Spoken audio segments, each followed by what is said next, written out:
Assalamualaikum warahmatullahi wabarakatuh. Perkenalkan, nama saya Afriel Vitasari dari Politeknik Kesehatan Kemenkes Kendari, jurusan Teknologi Laboratorium Medik. Di sini saya akan menjelaskan tentang pemeriksaan fungsi hati. Namun sebelum itu kita harus mengetahui apa itu hati. Jadi, hati adalah organ tubuh yang berkaitan erat dengan metabolisme seperti protein dan asam amino, lemak dan karbohidrat. Hati terletak di rongga perut bagian atas, tepat di bawah rusuk bagian kanan.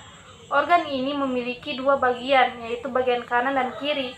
Lobus kanan hati merupakan bagian terbesar yang ukurannya 5-6 kali lebih besar dari lobus kiri. Kemudian fungsi hati. Fungsi hati ada berbagai macam, seperti pengolahan zat makanan yang diserap usus, penyimpanan dan pembentukan zat yang diperlukan tubuh, penetralan obat dan racun, eliminasi asam amino menjadi urea, dan banyak lagi. Kemudian kita masuk di pembahasan pemeriksaan fungsi hati. Pada umumnya, tes fungsi hati termasuk dalam kelompok tes darah yang bertujuan untuk mengukur enzim atau protein tertentu dalam darah.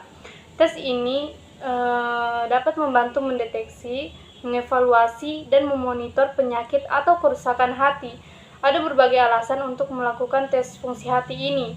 Di antaranya, membantu kita mendapatkan gambaran kemungkinan terpapar oleh virus hati yang disebut hepatitis. Ada beberapa jenis pemeriksaan fungsi hati. Yang pertama, alanin transminase atau ALT. ALT merupakan enzim yang ditemukan terutama di dalam sel hati. ALT dapat membantu metabolisme protein dalam tubuh. Dalam kondisi normal, kadar ALT di dalam darah adalah rendah. Sebaliknya, tinggi kadar ALT mengindikasikan adanya kerusakan hati. Kemudian, aspartat transminase atau AST. Enzim AST berperan dalam metabolisme alanin. AST ditemukan dalam kadar yang tinggi di sel-sel hati, jantung, dan otot lainnya.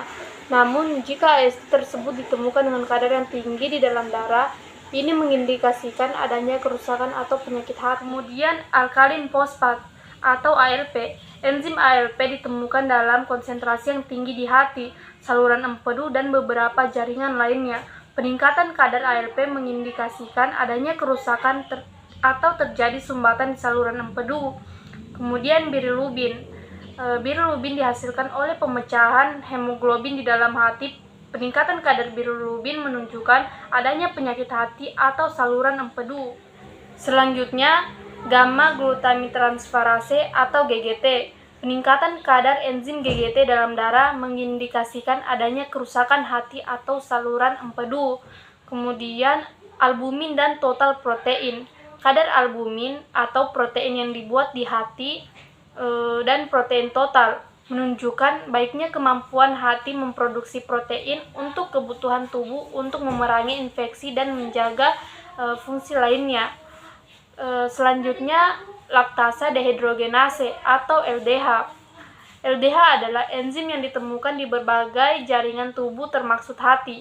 Peningkatan kadar LDH mengindikasikan adanya kerusakan hati.